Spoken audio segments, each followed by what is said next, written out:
She cashed in her life insurance to get her own magazine on the stand. Journalist, editor and founder of Black Heritage Today magazine. Barbara Campbell on Make Your Mark.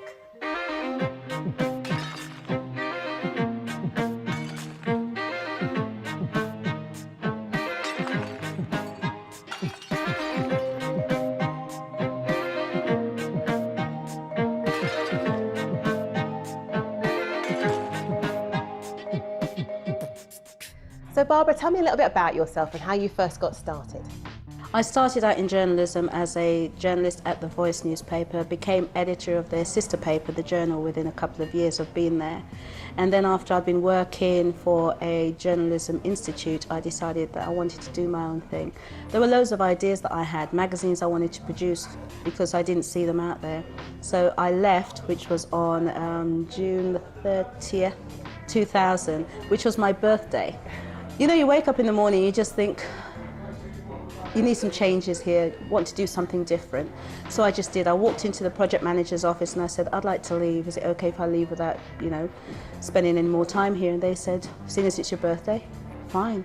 So I left, and within a month, the first issue of Live Listings was out there. And so it's just gone on since, Now there's 3 magazines and a whole host of other publications that I produce for other people. I started my business when I look back, aged 11. And I started it by loving to write and knowing that my classmates hated doing essays. So I thought, I love writing and making up stories. You show me a subject and I can make a story out of it. So I decided that what I was going to do was write their stories for them and charge them 10p per time. I did that for a whole year. It was a really lovely enterprise and I made a lot of money, and the teachers never guessed that all those little essays came from 1 pen. And what's been your main inspiration? I think my mother, because at the end of the day, because I'm in media, people expect me to say Oprah Winfrey or something, and really and truly, as much as I like Oprah, she was not an inspiration to me. My mother was, and it was the work ethics that she instilled in me, because she was pretty high up in government in Jamaica, and when she came to this country, despite a long arm of qualifications, she couldn't get a job anywhere but in R. White's factory. I mean, they took her on to work on the production line, but at the end of the day, when they needed somebody to do certain things in the office that the staff there couldn't do, they used to take her off there on the quiet and get her to work in the office. She showed me that no matter what you come against, no matter what's happening in your life, you can make a difference if you just hold your head up, buckle down and get on with it. And she was holding down 3 jobs. It's fantastic that she was my inspiration in terms of doing what I do, the work ethics that I have. When I first went to the bank, they told me that they couldn't give me any loans to do what I wanted to do, and I didn't have anything of value for collateral. They refused to take my 2 children. I just had to take something else. So I decided to just sell my life insurance, cash it in, and start my company. So you went on to create the Heritage magazine. How did that come about? In 2003, I developed an interest in my background, in my history, my heritage, and I wanted to learn more about Black people as a whole. So I decided to start studying Black history. And it was in what I was finding that it really illuminated me as to how we have actually impacted and contributed to societies, not just here, but all over the world. That's not been documented. And as I'm reading and learning more and studying, I thought, well, I'd love to tell other people about this. I just wanted to grab people as they were passing and saying, did you know? But you can't do that to people. So I thought, oh, how can I let people know? And that's when the idea of starting a Black History Month magazine came about. But I didn't want to call it Black History Month because there's more to us than that. It's our heritage at the end of the day. So I called it Black Heritage Today. That's how it all began for me, with that one. So what makes you feel really good? There's quite a few things that actually make me feel good, apart from a good rum and coke. What makes me feel good is producing a publication. I produce the Heritage and the International Women's Month magazine, and every time I do that, it's a little bit like giving birth, and you have that motherly pride, and you know, you look at it, you just think that's fantastic.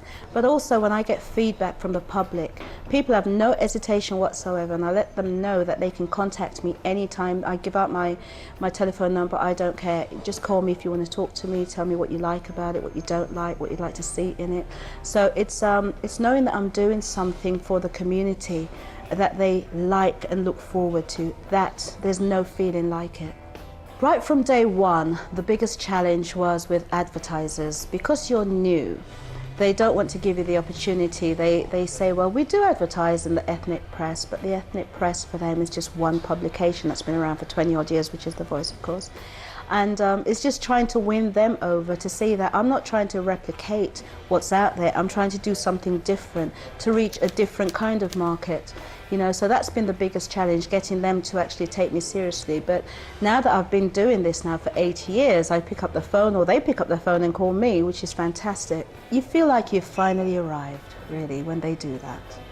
So what next for you? I have so many ideas, so many things that I wish to explore. I do contract publishing as well as producing my own publications, but I want to do something that involves working with the youth to get them to not just learn how to produce magazines themselves and get them into journalism, but actually get them to work on what they're producing, so it's all in one.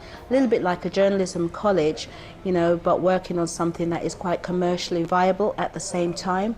So in order to do that, though, I'm looking for a business partner that can come in and help me to run my mini empire, because I've actually been asked to take it to the States and to take it to various parts of the world. And the kind of publications they can easily sit quite comfortably, whether it's in America. I've been asked to take it to France. They really desperately want the heritage over there. But I can't do anything until I find that business partner. Someone that knows about advertising, someone that knows about business acumen, someone that just wants to buckle down and do some work. Yeah. Yes, I have won awards. My story is very, very full. It includes people who are jealous of your success and will try their best to put you down. I mean, take you out of business, rivals. I learned about business. It's a nasty place. But you know, if you believe in yourself and if you've got trust in God, trust me, nothing is impossible. And finally, lastly, how would you most want to be remembered? I would like to be remembered as someone that gave something back to the community. For me, it's not all about take. A lot of people don't know that on the side I actually teach journalism. Now, some colleges, they charge up to $3,000 to teach journalism. I charge nothing. As long as people have an interest, they can come into the office, because when I talk about work experience, I don't talk about making me a cup of coffee or doing the photocopying. I talk about teaching you so that at the end of the day, when you walk away, you have a skill. That's what I would like to be remembered. Somebody that gives something back. One of the things that I always say to people is, don't be discouraged, although you will be discouraged, but don't give up. Because the crime is not falling down, but in staying down. So thank you very much for your time.